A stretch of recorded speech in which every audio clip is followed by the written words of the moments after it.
চিকেনের এই রেসিপিটা খাওয়ার জন্য রেস্টুরেন্টে হাজার হাজার টাকা নষ্ট করে আমরা খেতে যাই, অথচ বাসায় অল্প কিছু উপকরণ দিয়ে আপনি নিজেই রেস্টুরেন্টের চেয়েও মজাদার স্বাদে তৈরি করে নিতে পারবেন। আসসালামু আলাইকুম। এই যে আমি এখানে 800 গ্রামের মতো চিকেন কেটে খুব ভালো করে ধুয়ে পানি ঝরিয়ে নিয়েছি। এরপর আদা রসুনের পেস্ট দিয়ে দিচ্ছি 3 টেবিল চামচ, আর গোলমরিচের গুঁড়া দিয়ে দিয়েছি 1 টেবিল চামচ। এরপর লাল মরিচের গুঁড়া দিয়ে দিয়েছি 1 চা চামচ, আর কর্নফ্লাওয়ার দিয়ে দিয়েছি আমি 5 চা চামচ। আপনার হাতের কাছে যদি কর্নফ্লাওয়ার না থাকে সেই ক্ষেত্রে কিন্তু চালের গুঁড়াটা এর পরিবর্তে ব্যবহার করতে পারেন। এরপরে একটি ডিম দিয়ে খুব ভালো করে মিশিয়ে নিয়েছি। এখন দিয়ে দিচ্ছি স্বাদ অনুযায়ী লবণ। লবণ দেওয়ার পরে আমি খুব ভালো করে মিশিয়ে নর্মাল ফ্রিজে রেখে দেব 20 মিনিটের জন্য, এতে ভালো করে সেট হয়ে যাবে।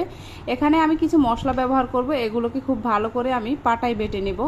আর এখানে এই বাটিতে আমি একটা সস তৈরি করে নিচ্ছি। এখানে দিয়ে দিচ্ছি 3 টেবিল চামচ পরিমাণ টমেটো কেচাপ, আর 1 টেবিল চামচ পরিমাণ সয়া সস, আর 1 টেবিল চামচ পরিমাণ দিয়ে দিচ্ছি চিলি সস। সামান্য পানি দিয়ে খুব ভালো করে মিশিয়ে একটা সাইডে রেখে দেব। এটাও কিছুক্ষণ পরেই কিন্তু আমার লাগবে।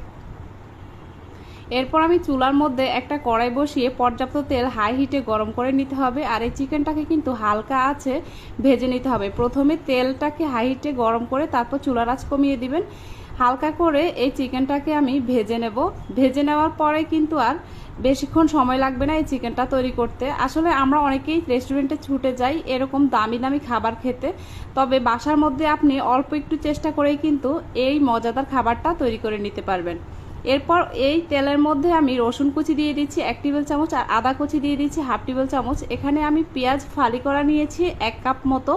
পেঁয়াজগুলোকে এইভাবে ফালি করে দিলে খেতে কিন্তু ভালোই লাগে, আর রেস্টুরেন্টেও কিন্তু এভাবেই দেওয়া হয়। আর এখানে একটা ক্যাপসিকাম এভাবে লম্বা লম্বা করে আমি কেটে নিয়েছি। তো এগুলোকে আমি 2-3 মিনিটের মতো একটু নেড়ে চেড়ে ভেজে নেব। এরপর 3-4টের মতো শুকনো মরিচ দিয়ে দিচ্ছি।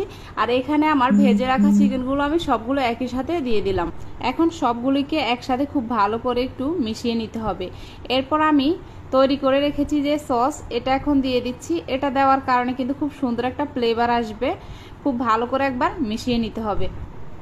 মিশিয়ে নেওয়া হয়ে গেলে আমি এখানে দিয়ে দিচ্ছি টেস্টিং সল্ট। এটা কিন্তু রেস্টুরেন্টে ব্যবহার করা হয়, এছাড়া কিছুই না। আপনার কাছে না থাকলে আপনি নাও দিতে পারেন।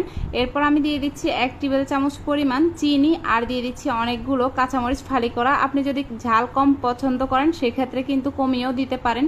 এটা দেওয়ার কারণে হয়তো বা মনে করতে পারেন ঝাল অনেক বেশি হবে, কিন্তু তা না, অনেক ভালো লাগে, স্পাইসি একটা গ্রান আসে। এরপর আমি বেটে রাখা মশলাটা দিয়ে খুব ভালো করে মিশিয়ে তারপরে আমি 10 থেকে 15 মিনিটের মতো রান্না করে নিয়েছি। এই যে তৈরি হয়ে গেল রেস্টুরেন্টের নামি দামি খাবার চিলি চিকেন। এটা কিন্তু আপনি ফ্রাইড রাইস, সাদা পোলাও সব কিছুর সাথে অনায়াসে সার্ভ করতে পারেন। আর বাসার মধ্যে গেস্ট আসলেও কিন্তু খুব সহজেই এই রেসিপিটা আপনি বানিয়ে দিতে পারেন। আজকের রেসিপিটি কেমন লেগেছে অবশ্যই কমেন্ট সেকশানে জানাতে ভুলবেন না, আর একটা লাইক দিতে ভুলবেন না। আল্লাহ হাফেজ।